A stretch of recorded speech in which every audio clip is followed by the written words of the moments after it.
You ready? Yeah. Yeah. No, I'm just teasing you. Oh man, Oh, no, I'm good. What's up, guys? JohnnyBoy Studios here, live Welcome in Los back. Angeles.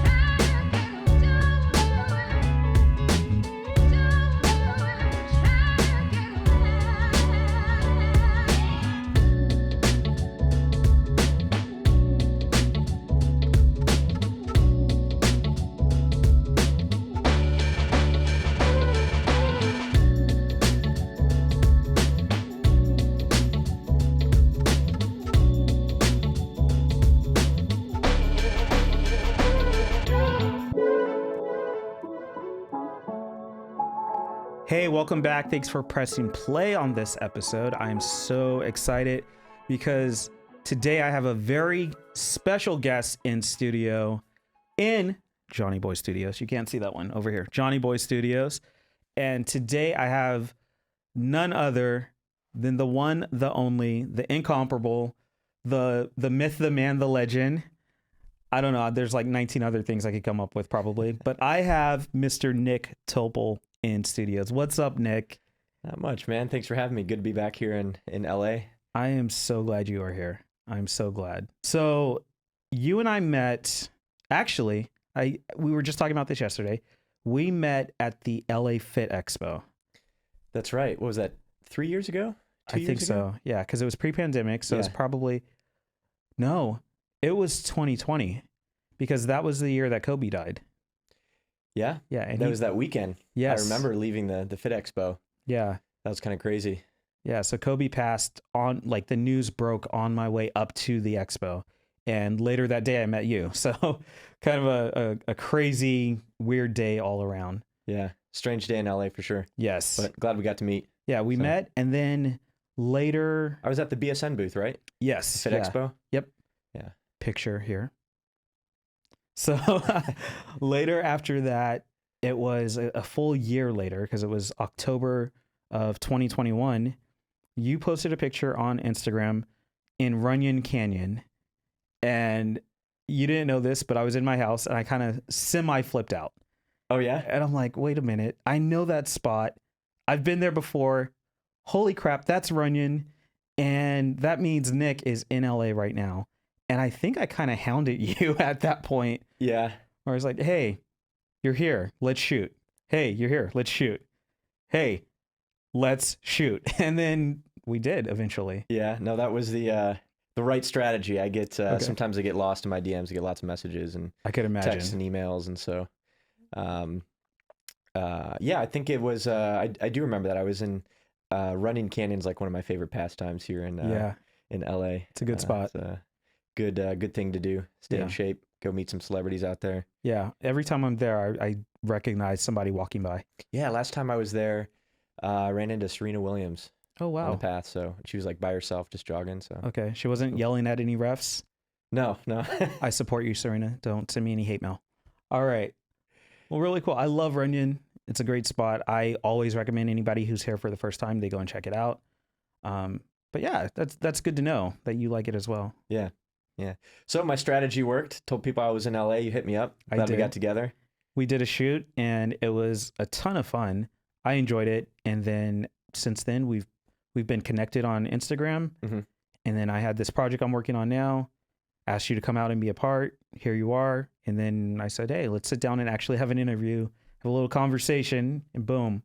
Yeah. I think, the first time we shot, we had talked about doing an interview. Yeah. And I'm not sure what happened. I either had to leave or I think it just got postponed, but we've, I guess, kind of had this on the books for almost a year. Yeah, almost a year. So. Our schedules just never aligned and we were always crossing paths, but never actually making it happen. So I said, hey, you're here. Just rope it all in since we're working together for a couple days anyway. Mm-hmm. So here we are. You have an amazing Instagram platform, community presence. Thank you. Currently, at the time of filming this, 276,000 followers. Yeah, sounds about right. Yeah. But no TikTok, no YouTube, Yeah. no Twitter. You have a Facebook page, but you don't really use it, right? Yeah, just for my mom. Keep her up to date with Okay. what I'm doing. Yeah. Very nice. Very nice. Yeah, no, that's a comment I've got a few times actually. People ask me to do YouTube, TikTok, all the other things. All great ideas. I've considered doing a YouTube. I look at something like that and I say, you know, that's a lot of work. That's an extra career that I'm not sure if I have time for. Right. To be honest, I don't spend a lot of time on my Instagram. You know, I don't really consider myself, you know, I guess I do get influencer deals and, you know, people who reach out to me because of my Instagram, but I don't wake up in the morning and say, this is what I'm posting today. You know, what am I going to create for Instagram today? I consider myself more of a fitness model. Okay. And I just post a lot of my work on my Instagram. Okay. And I just like to use it just like a normal person, like anybody else. So if I'm traveling, I'll, you know, post a funny selfie, you know, having brunch somewhere, or I like to give some life updates to, you know, to my followers. So I make that distinction because I don't spend, as I said, I don't spend a lot of time on my Instagram. I'm kind of focused on a lot of other things. Yeah. And kind of adding to that, you know, creating a new YouTube, creating a TikTok, would definitely be fun. I think I'd have fun doing it, but I'm just going to focus on some other things. It would spread you out like tremendously. Oh my gosh. There's so much. I'm already like under-resourced as it is. Yeah. So actually let's talk about that a little bit, because you have not one, because why stop at one? You have 2 engineering degrees. Yeah. And technically you're an engineer, right? Like you hold the title of an engineer. Yeah, mechanical engineering and computer science from Ohio State University. Yeah. And I think it's been a couple years now, but I specialized in advanced system thermodynamics and modeling. So like race car engines and like CAD models and kind of like modeling real life systems on the computer. So how does that translate? You get these amazing degrees, which, I mean, either one of those by themselves is, you don't just wake up and get that degree, right? You have to put in some work. Yeah. There's a ton of research. I'm sure the tests were not easy. Yeah, I'll tell you what, I remember the hardest class that I took was heat transfer. Okay. And it's funny.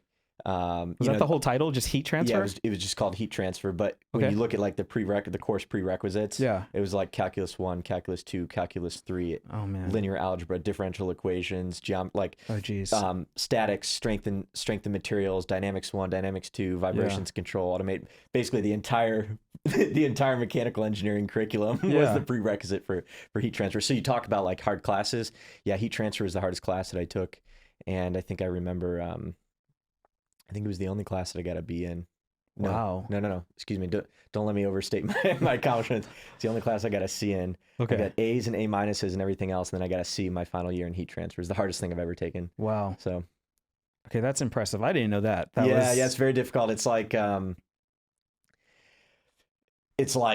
you get black body radiation from the sun reflecting off the moon, and there's a satellite orbiting the Earth at x orbital velocity, and you know what's the temperature of this oven on the center of the satellite after heating up for like 3.5 hours.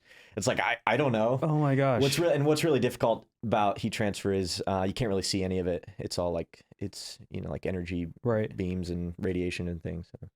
Not to go dive down the rabbit hole, but some of it was difficult. I mean, I wasn't very good at it. So you and I had like a moment yesterday where we completely nerded out and just were talking about some space stuff. But, the Star Trek stuff. Yeah, and the warp theory. You're talking about the warp drive and all that. Energy transfer, all that fun stuff. Yeah. Well, I guess in summary, since you started kind of, we'll keep it short. In summary, we were talking about, I think the next major advancement in civilization will come from basically increasing our energy density of like the fuel cell in order to kind of travel like interstellar, to bring ourselves to another planet, another galaxy. Yeah. We have to, we understand the theory. As far as I know, we understand the theory, know how to make these things in terms of like distorting gravity for like a gravity well, but we don't have a battery that's powerful enough. So I think the next advancements will be in being able to compact the energy of a bunch of like nuclear bombs down into like a little battery cell or something like that. Wow. And we'll be able to do things like control the weather, transport civilization to another planet. Yeah. So that's what we were talking about. Yeah. It was actually a really good conversation. It was really fun because I feel like that's not a conversation you can just have with anybody, right? Yeah. Like on either side of it, you obviously know more than I do. You have engineering background and you've studied all this stuff. I watch a fictional television show and it makes me go look up stuff on Wikipedia. Yeah. Not the same level at all. But it's interesting just to have that kind of conversation sometimes. And I think one of the things I loved about it is that it showed a different side of you that most people don't get to see. And most people see like the smile, the abs, right? That's what everyone knows Nick Topel as. But well, Yeah. everyone on the internet knows Nick Topel as. But it's like, yeah, I'm a guy with interest, and it goes beyond that, right? Yeah. Yeah, I think I made I actually spend most of my time as, as I said, outside of Instagram, Mhm. working out. I do a lot of stock market applications with like computer science, and I think I made the comment too. It's like people think I just lift heavy weights and Yeah. stare at myself in the mirror all day. Yeah. It still happens, but it's not all day. Not nearly as much Yeah. as people think. Yeah. So actually, let's talk about that for a second. How did you get started did you start in fitness and on the like personal training side and go into modeling, or did you start in modeling and start training people? Like, yeah, how did you get started in all of this? I kind of had,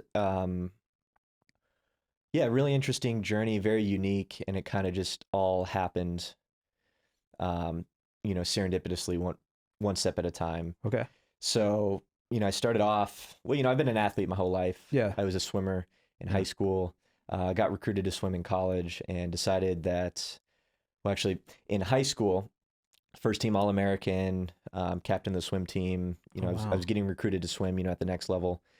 And my senior year of college, I broke my back, so my L5 vertebrae. And it's kind of an odd injury, but the short of it is that I had broken my vertebrae completely, Okay. so it couldn't get any worse. Right. So, it's completely fractured. And then just by nature of the industry, it's called spondylolisthesis. Mhm. And the vertebrae wasn't going to heal. So it was broken and it wasn't going to get any better. Okay. So I swam my entire senior season with kind of like a fractured vertebrae. And I was Wow. and I was getting recruited to swim in college. And I was like, I've got some engineering scholarships. I don't think there's really like a professional market for swimming. I can do a lot more with my mind than with my body. So I decided to kind of step away from that. And that first year in college, I was a swimmer my entire life. And, I was being a part of a sports team, hanging out with my teammates, going to practice. Yeah. That first year of college, I didn't have that, and I kind of felt like something was missing. Okay. And that's when I started applying myself and getting a lot more serious about working out, taking care of my body in the gym, studying nutrition. Yeah. And, I just really applied myself, as I've kind of tried to do in all of my careers, towards the bodybuilding space, and it kind of took off. So I started competing, Okay. did a few shows, then I won my pro card. And then that's when some things kind of really took off for me in terms of like, modeling and social media. Yeah. So, question on the pro card. Is pro card the same as IFBB? Yeah. So the IFBB is like the professional league, and pro Yeah. card just generally means that you got your professional status. You'd advance from amateur, so now you can compete for money, Got it. get big major sponsorships. And it was that time. So I did train. I got my pro card naturally, so like no drugs. Yeah. And that's a whole another, another conversation for another time. I don't necessarily condone that. I think if you get to the professional level, there's some, professional decisions that you have to make. But, the distinction for me was I was very proud of being able to get my pro card without taking any drugs. Yeah. And Natty?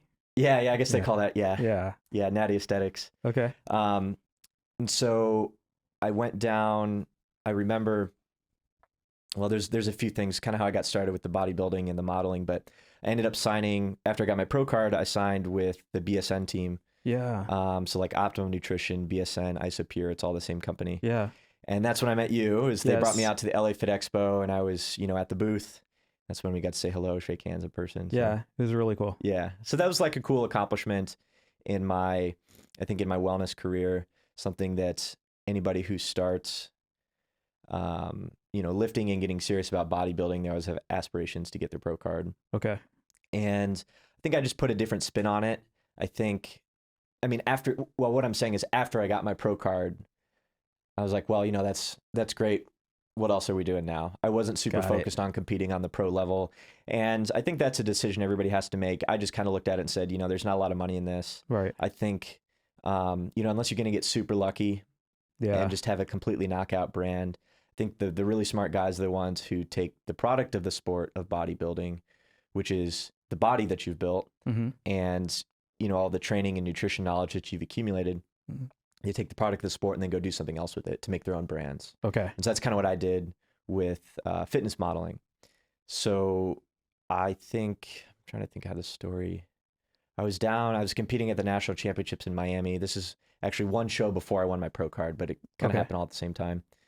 I was down competing at the national championships in Miami. Then I did a photo shoot on the beach with my friend, Luis Rafael. Yes. And he's kind of known for, the reason I did take photos with him is he's kind of known for being one of the guys that discovers, all the new fitness talent. Yeah. So, he's launched a lot of careers. Yeah. I think he's shot photos with Callum Von Mager. Yep. Jeff Seid. Yep.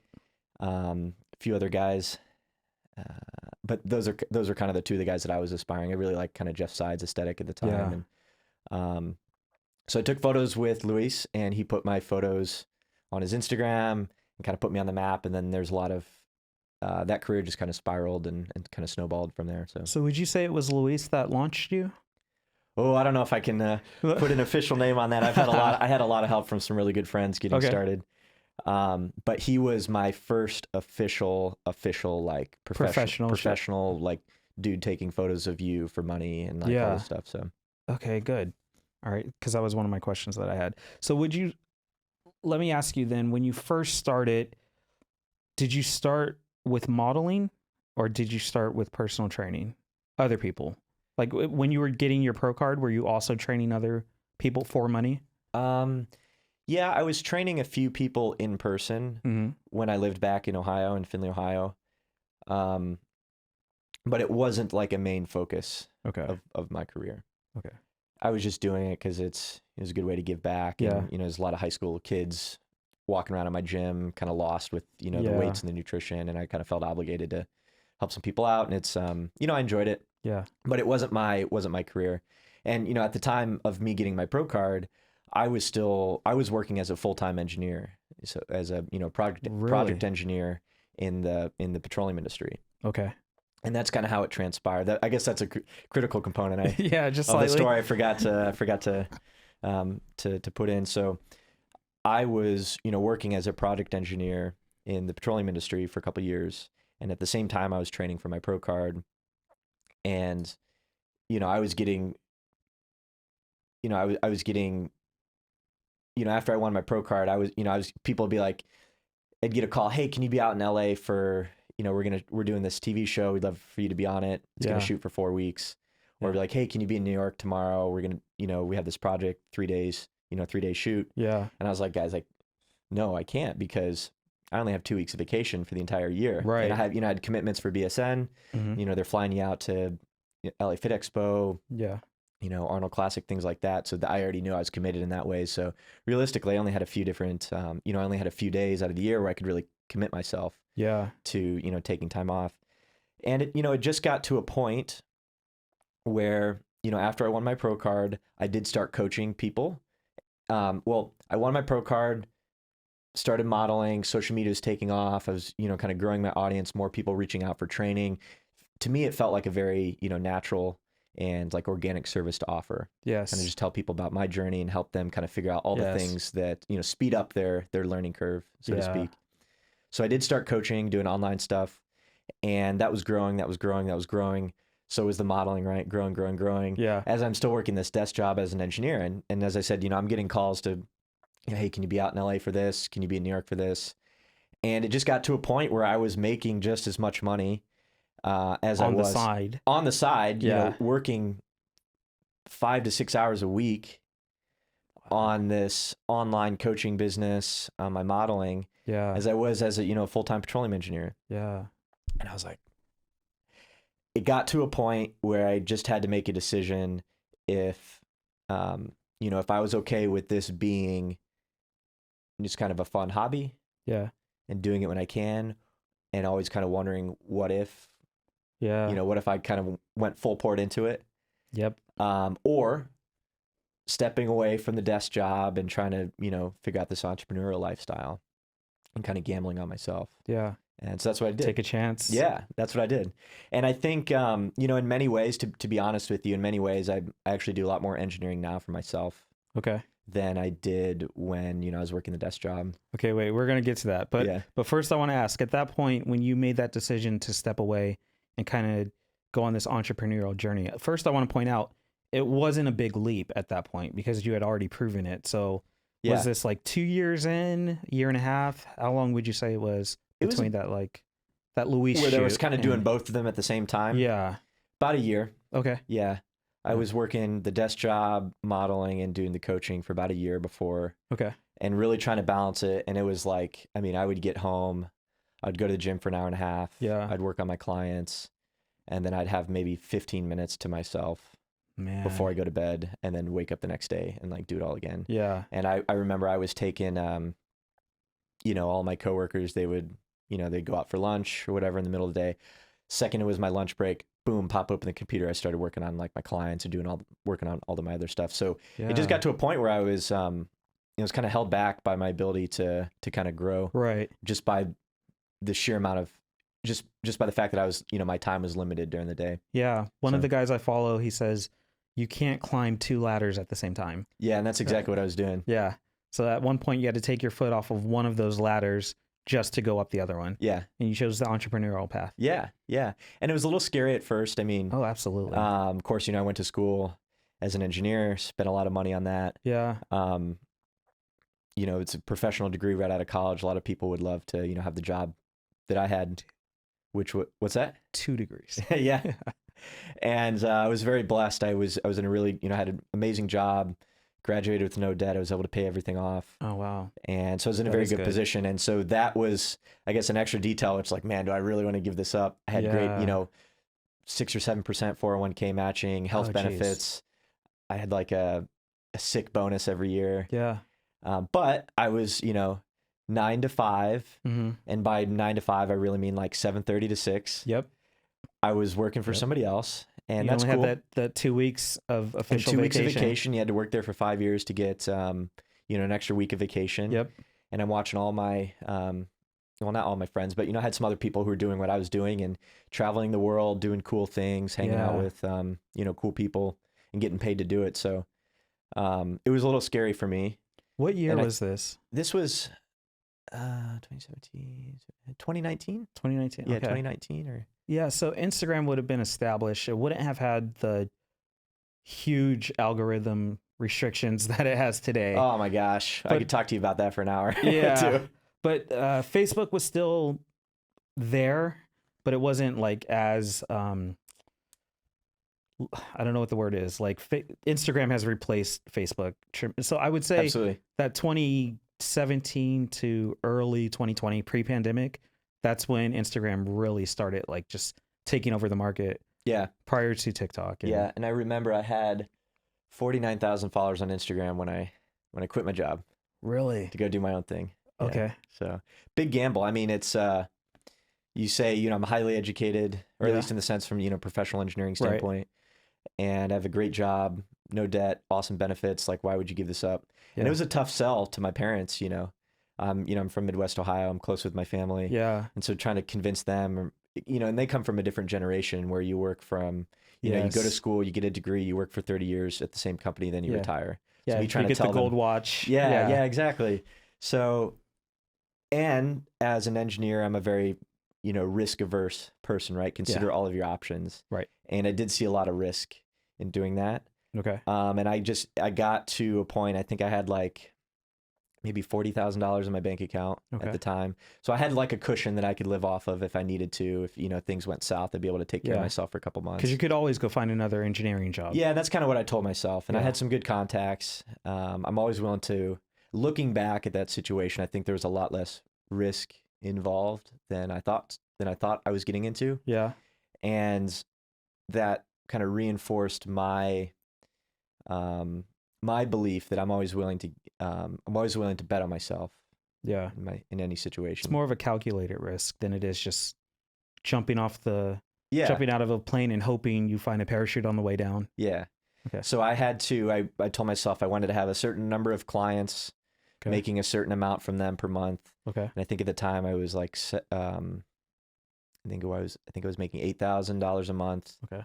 With my online training business, and then I had a little bit of cash in the bank. Yeah. I was like, that's good enough for me to go off and kind of see if I can build it. Yeah, see if I can make this work. So at that point, did you open an LLC? Did you get was that LLC or just a DBA or S Corp? Like, how'd you do it? I opened an LLC, Nick Topel Fitness LLC. So all right, not very creative. I mean, it fits. Yep. You know what mine is called? Boom. You know where this name came from? No. People started calling me JohnnyBoy. That's it. That's the whole thing. Yeah. They're like, "Hey, what's up, JohnnyBoy?" It's like, I think I like that. I called you JohnnyBoy when I met you. I think you did. Yes. Yeah. It just naturally comes. So people started calling me that, and that's where my name came from. Well, it's an exciting story. Yeah. Fits the bill. Okay, so you did Nick Topel Fitness, and then did you run all of your modeling stuff through there as well? Was it everything that you were doing just ran under that one umbrella? Yeah, I was actually thinking that I would need to, accounting for dummies 101. Yeah. I was thinking that I should establish kind of different LLCs for that, but I spoke with my accountant who's pretty good, works with a lot of like social media influencers specifically, so he understands the industry. Yeah. And it's the fitness modeling and the coaching and kind of it's all encompassed in one, at least for me. So good. Nick Topel Fitness. And then all of my trading, my stock market stuff's in a different LLC. Okay, so you do still do, well, actually, another question. Let's just put it this way. Today, we're what, 3-4 years later? Yeah. How many streams of income do you have today? How many streams of income do I have today? Yeah. Let's see. Modeling, social media, wellness, coaching, trading, and then my fan page as well. So like 5. I might be missing one. 5-ish. Yeah, 5-ish. 5.5 maybe. Yeah. So when you got started, did you seek out any sort of mentorship, any sort of official coaching? Yeah, I took an online coaching class, and so I met with a coach's coach. Yeah. And they kind of laid down the advertising process and how to speak to clients, how to kind of manage an efficient system that's scalable. Yeah. So somebody like me, the thing that was most profitable to me, and I think this was one of the hardest things to explain to my parents, was like, the power of the internet. Yes. There's just a multiplier in front of everything. Yes. So one thing that these guys helped me with was being able to kind of leverage my audience to kind of scale without adding too much work. Okay. Yeah. So it was the business side. They taught you all about that stuff. Yeah. Yeah. And a lot of it was, a lot of it is like front end marketing too, is because I think nowadays there's the online coaching space and the fitness space is so oversaturated. Yes. They everybody's selling a training program. Everybody's an online coach. So I think a lot of it focused on kind of gaining the person's trust. Yeah. And how to kind of stand out from everybody else. Which I would imagine that the modeling stuff helped with that whole standing out. So that was my unique angle, that the class that I was in with, I don't know, maybe 10 or 15 other online coaches, these are guys that are just sitting down and they just grind all day. Yeah. I had the luxury of having like a large Instagram audience where I didn't really, I hate to use the word lazy, but I was a little lazy with it. I didn't really have to advertise that much, because if you reach enough people, eventually there's somebody who wants training and coaching. So I think my unique angle, or at least what we tried to sell, was, kind of this lifestyle of health and wellness and like all the luxuries that come with it. And so I'm a fit dude. I get paid to take photos. I can teach you to kind of help. I can kind of teach you to do what I'm doing. Yeah. Sort of a thing. Versus like, hey, buy my workout program. I lift weights in the gym. So my angle was more kind of through the men's health and like modeling side of things. Okay. Awesome. What would you say was, in those early days, a mindset that you had to like establish? What was something that you had to overcome? Do you think you were the person you needed to be at that point, or who did you have to grow into? Does that make sense? Yeah, Okay. I understand the question. I do think I was the person Yeah. that, I mean, to be completely honest, I do think Please. I had the mindset at that time, and the mindset was I cannot fail. Okay. Especially, I love that. going to school for 5.5 years, Yeah. studying engineering, working in the petroleum industry, and making 6 figures plus. All this, Yeah. everything that I was talking about. I was like, I just left this to go do something that's a little bit wild and has a lot of risk. I cannot fail, right? And I also didn't want to fail for like my family, my parents. They believed in me, and so I think that's what kind of motivated me. And I'm sure if you talk to a lot of entrepreneurs, they'll tell you the same thing. It's like failure isn't an option. Failure isn't an option. That'd be a great way to put it. That's great. I love that. A lot of the things that I love about you, which sounds so wrong to say, please don't send me any DMs about that. Okay. One of the things that I love about the journey that I've seen you on for many years is your dedication and your work ethic. And yeah, you do give us glimpses into the life of Nick Topel, but you're also like, yeah, I'm working hard. And yes, I'm having fun while I'm working hard, but I'm still working hard. Yeah. And it's a great mindset to have. It's a great approach to what could just be, again, a smile and abs, right? Instead, we actually get to see you grinding and putting in work and having a kick-ass time while you're doing it. So yeah, I think I mean, obviously, for one, it's a lot easier to work hard when you like what you're doing. Yes. So, yeah. And I've been very blessed. I've had some cool opportunities to travel the world, meet cool people. Yeah. Do cool things, and so that's definitely a lot of the times it doesn't really feel like work. Actually, I don't really feel like I've been working since I left my desk job, to be honest with you. Okay. And so that definitely makes it easier. But I think one of the cool utilities of this kind of new world that we live in is social media. Yeah. Right. And so one thing that I've been very blessed is, I have a large social media, a lot of people follow you, a lot of eyes on what you're doing. Yeah. And, by and large, my audience, awesome. You have a good audience. I love the people that follow me, man. Yeah. They're so cool, so nice, very uplifting, and very motivating too. So when you're ready to quit, where I'm going with this is, on a tough day, when you don't feel like going to the gym, when you don't feel like doing work, when you're ready to quit, I remind myself I have all these people who are kind of looking to me for inspiration and expecting me to go to the gym and to work out or to get my shit done, so to speak. Yeah. And so that's very motivating to me. And I think that's probably one of the silver linings of social media. Yeah. There's a lot of drawbacks to it for sure, but one of the positive benefits is that I find a lot of motivation from the people who follow me. So. Well, I will just say, no matter how many times you post a run, I am not doing cardio. So like, screw that. That's not happening. It's funny. I've started doing a lot more cardio with my training. I come from the bodybuilding space where it was like absolutely no cardio. And I even remember the prep when I trained for my pro card. I think it was like a 21-week prep. And I think I did 3 or 4 days of actual cardio in 21 weeks. Oh my gosh. Yeah. So if your diet's good enough, you know what's going on. Yeah. The point is I never used to do cardio.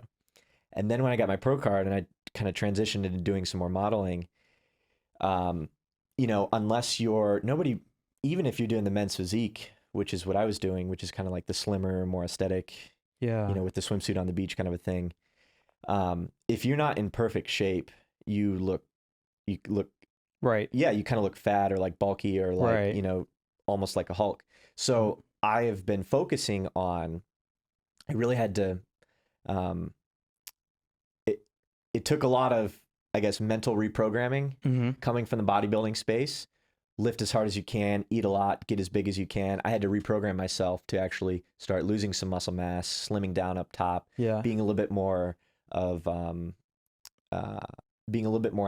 and kind of like a lifestyle with a lifestyle wellness factor. Right. So I didn't used to do any cardio. Okay. And then when I started trying to just shed all this weight and get a lot more serious about the modeling, started running a lot, doing like group fitness, lifting a lot less, and kind of bringing myself a little bit closer back to center. But what I hear you saying right now is that you were intentional about where you wanted to go. Yeah. And you started working towards it. Yeah. You saw yourself going on one track and said, this isn't exactly where I want to be. And you kind of did a course correction and got back to what you wanted to do. So again, one of those one of those risks that isn't really a risk. You kind of evaluate it and said, no, this is where I want to be, and went back towards that. Yeah. Yeah. So Yeah, it's and that's what I was talking about, the mental reprogramming, because I'm sure if there's a lot of bodybuilders or, you know, people who train in the gym, that they'll agree with this. You get into this mindset where he's like, oh, if I miss a workout, I'm gonna lose all my gains. Or, you know, if I miss this meal, I'm gonna lose 5 pounds on my bench press. yeah. It doesn't actually work like that. It took me a long time of very like serious fasting and complete change of pace with my training program to even start seeing some permanent results. Okay. And the whole entire time you feel like you're going backwards because, you know, all of these Yeah. years you're focused on getting as big as you can, as strong as you can. And so that was interesting for me. I had to kind of deploy, you know, all of these tools and techniques that I'd learned in the bodybuilding space. I had to deploy them in the opposite direction, Mm-hmm. right? Use everything I knew to kind of lose some lean body mass. But also your engineering background would come into play with that, right? Because you take what you know from the bodybuilding space Yeah. and run it through kind of an engineering filter Yeah. in and order that's- to get the results that you And want. that's one thing I meant to mention earlier, is that I do a lot more engineering for myself now Yeah. than I used to. You know, I've written for a few magazines before as kind of like a technical consultant or like a wellness expert. Okay. I don't know who comes up with these titles. And they appreciate the data-driven approach that I take to, Yes. you know, wellness. And if you kind of tie it back to engineering, the human body is a closed thermodynamic system, Yeah. you know, where you can control all of your inputs for a specific output. Yes. So when it comes to like training and dieting, you know, the body is a closed energy system and has a specific energy need Yeah. for, and you can either, you know, feed it the amount of energy that it needs, or, you know, more or less, and then the body, you know, the system will change accordingly. So there's a lot of engineering involved in just, you know, in building the body from a health and Yeah. wellness perspective as well. And what I will say to that is that not even just your entire body, but your mind is the kind of the same way. If you control your inputs, you can completely change how you view your world. Yeah. Which is a great thing. So you don't know this, but before we met, I said I wanted to meet Nick Topel. Yeah. Yeah. And then here we are, a year and a half, 2 years later, whatever it is, and boom. But I controlled a certain amount of inputs, basically saying, I didn't say I wanted to meet him. I actually said I wanted to work with Nick Topel. Okay. And now we've worked together twice. Yeah. So Manifest that destiny. I sure did. I like that. Yeah.